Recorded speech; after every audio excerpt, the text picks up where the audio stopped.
Olá! Hoje a gente vai desvendar um conceito que é fundamental para qualquer negócio: os lucros cessantes. Imagina só, a empresa é forçada a parar por um motivo que não tem nada a ver com a gestão. E aí, como é que se prova o prejuízo de verdade? Bora entender como isso funciona. Bom, nosso roteiro de hoje é bem direto ao ponto. A gente começa entendendo o problema, né? A interrupção do negócio.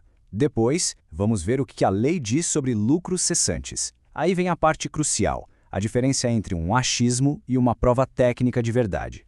Para fechar, a gente passa por alguns exemplos práticos e amarra tudo com a conclusão mais importante. Então, vamos lá.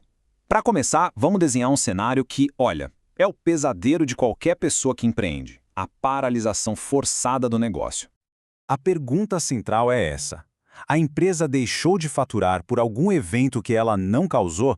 Sabe, um fator externo, algo que fugiu completamente do controle? Essa pergunta é o ponto de partida para tudo. É aqui que começa a conversa sobre lucros cessantes e o direito a uma reparação. E a boa notícia é que sim, existe um caminho legal para lidar com essa situação. Mas aqui está o segredo. Não basta só dizer que teve prejuízo, é preciso provar. E provar de um jeito bem sólido. Beleza, mas afinal, o que são esses tais lucros cessantes no papel, segundo a lei? Olha só, de forma bem direta, lucros cessantes são aqueles ganhos que uma pessoa ou empresa realmente deixou de ter por causa de um problema causado por outra pessoa. É, basicamente, a ferramenta técnica que se usa para calcular e mostrar o dinheiro que, realisticamente, teria entrado no caixa. E atenção, não é sobre o que se queria ganhar, um sonho, uma meta. É sobre o que, com base em fatos, deixou de entrar. Isso se conecta diretamente com o que o nosso Código Civil diz. A ideia é simples, mas muito poderosa. A indenização tem que ser do tamanho do estrago, nem mais, nem menos. Isso significa que a coisa vai muito além de, por exemplo, só consertar uma máquina quebrada. O ponto aqui é compensar a oportunidade que foi perdida, o dinheiro que não entrou enquanto aquela máquina estava parada, por exemplo. Ok, vamos seguir em frente, porque agora a gente entra num ponto onde muita gente comete um erro, e um erro que pode custar bem caro. E aqui está o contraste que define tudo. De um lado tem o que a gente pode chamar de achismo, né? Aquela continha simples, uma média de lucro que, vamos ser sinceros, é muito frágil. Qualquer um contesta.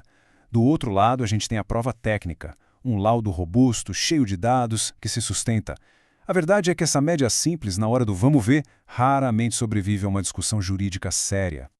Porque uma análise de verdade, ela vai muito mais fundo. Ela não olha só uma foto, ela olha o filme todo do negócio. Leva em conta o histórico real de vendas, considera se a empresa estava numa fase de crescimento ou se tinha uma sazonalidade importante vindo por aí.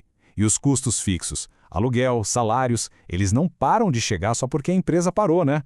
Tudo isso entra na conta, junto com as obrigações fiscais e, claro, usando critérios que o judiciário já conhece e aceita. Ou seja, não é uma continha de mais e menos. Calcular lucro cessante é um trabalho técnico, complexo, que exige método e muito rigor. Tá, mas e na prática? Onde é que esse tipo de análise faz toda a diferença? Vamos ver uns cenários bem reais. Pois é, a gente está falando de todo tipo de situação. Desde acidentes que param a atividade de um profissional, como um caminhão de entregas, o prejuízo aí não é só o conserto do veículo, mas todo o faturamento que deixou de acontecer. Também vale para desastres maiores, como um incêndio numa fábrica, ou a falha de uma máquina essencial que para toda a produção. E até coisas como um fornecedor que não entrega o estoque e a loja fica sem ter o que vender. Em todos esses casos, tem lucro que deixou de existir. E olha só, existe uma área gigantesca para isso que muita gente nem imagina, a da propriedade intelectual. Aqui o dano vai muito além de algo físico, material. Pensa só: plágio, pirataria de um software, a cópia ilegal de um curso online, ou então o uso indevido de uma marca, de fotos, de conteúdo digital. Em todas essas situações, a prova técnica serve para mostrar exatamente quanto dinheiro deixou de ser ganho porque outra pessoa, de forma indevida, se aproveitou daquela criação. Bom, a gente passou pelo problema, pela definição, pelos exemplos, mas se fosse para resumir tudo em uma única ideia, qual seria? A mensagem principal é esta, e ela precisa ficar muito clara. Lucro cessante não é palpite. Não é eu acho que perdi tanto.